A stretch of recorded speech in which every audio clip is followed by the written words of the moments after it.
Bienvenue à Saint-Georges, en Suisse, dans le canton de Vaud.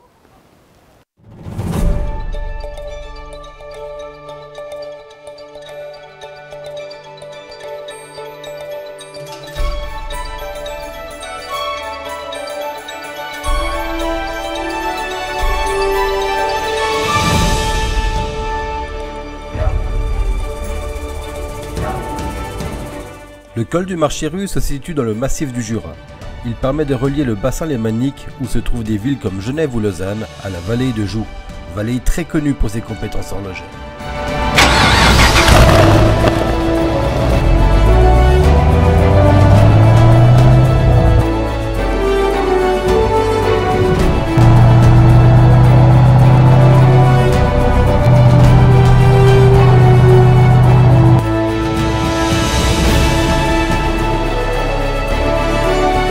Ce col n'est pas très haut, il culmine à 1447 mètres.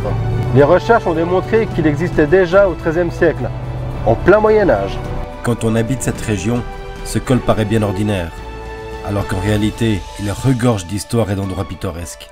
Je vous emmène à la rencontre de quelques-uns d'entre eux. Et nous arrivons vers notre première découverte.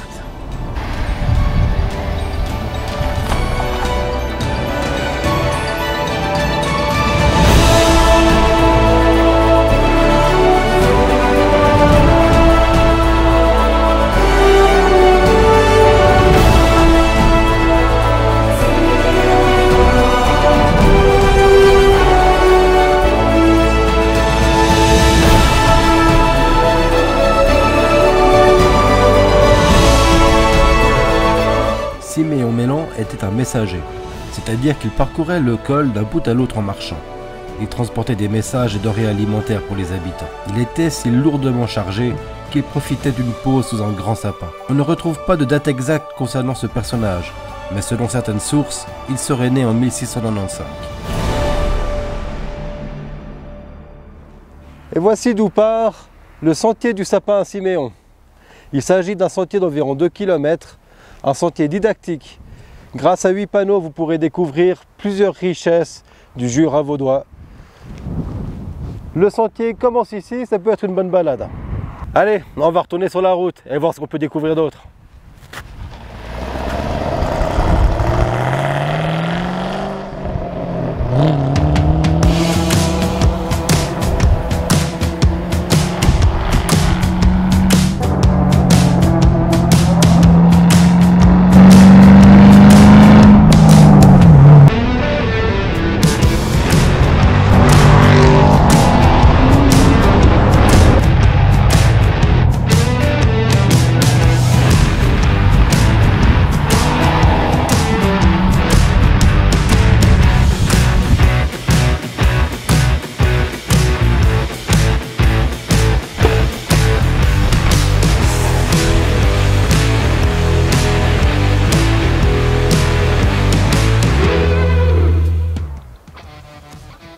Vous pensez qu'il s'agit que d'un parking depuis lequel on part en balade? Eh bien pas que. Une fois que nous avons traversé la route, on peut emprunter une portion de l'ancien itinéraire qui fait environ 500 mètres. À ma connaissance, il s'agit de la seule portion existante de cet ancien itinéraire.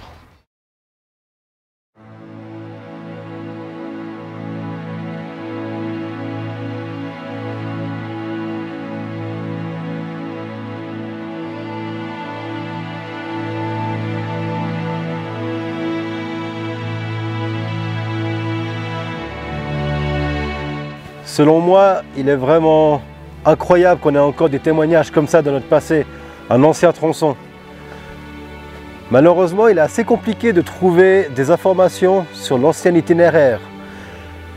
Si vous en avez, n'hésitez pas à les partager en commentaire.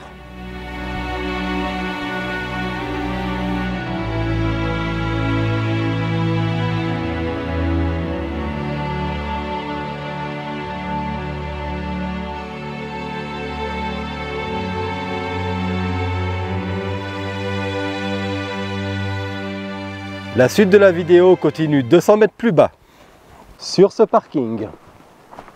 Derrière moi se trouve un endroit qui va nous faire plonger très loin dans l'histoire.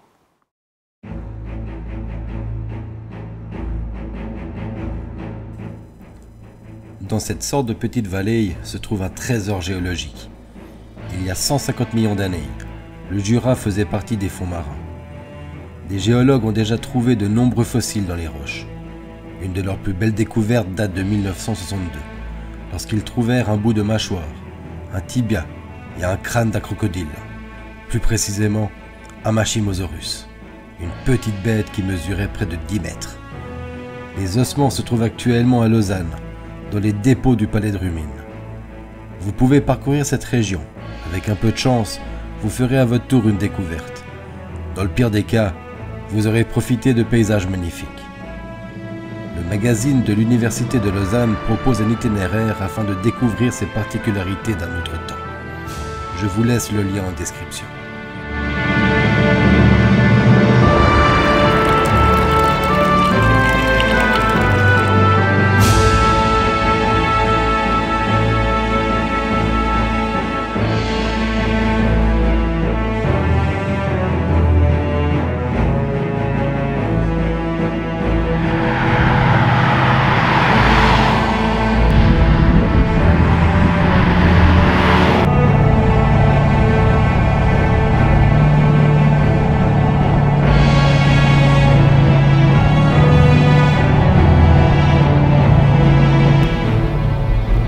Sérieusement, vous trouvez pas que ces murs sont magnifiques?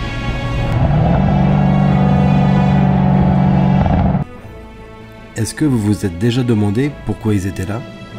Je veux dire, on a tous compris qu'ils servaient à la délimitation des terrains. Mais pourquoi des murs en pierre au lieu des barrières en bois? Depuis 350 avant Jésus-Christ jusqu'au 15e siècle de notre ère, le sol du Jura fut exploité pour en tirer du minerai. Ensuite, ce furent des entreprises qui s'installèrent pour l'exploitation du fer. Malheureusement, cela causa la déforestation, à tel point que la taille des forêts fut fortement réduite. De plus, la délimitation des propriétés était faite au moyen de troncs d'arbres entremêlés, ce qui contribua un peu plus à la réduction des forêts. Le problème prit une telle ampleur que les autorités décidèrent à partir du XVIIe jusqu'au XVIIIe siècle d'obliger les propriétaires de terrain à remplacer les barrières en bois par des murs de pierre. Le non-respect de cette règle était puni d'une amende d'1 florin ou de 24 heures de prison par arbre coupé.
Et nous voilà déjà arrivés en bas du col, au Brassus. Alors évidemment, on n'est pas tellement au Brassus, mais j'ai préféré choisir un endroit un peu plus dans la nature. Cette vidéo a été un résumé du col, je ne vous ai pas parlé de tout. Il y a encore tellement de sujets sur lesquels j'aurais pu parler et presque en faire une deuxième vidéo. Il y a par exemple le bunker A626, on est passé à côté, vous ne l'avez probablement pas vu. Ou même une pierre où il est écrit M109, jamais. Je n'ai pas bien compris de quoi il parlait.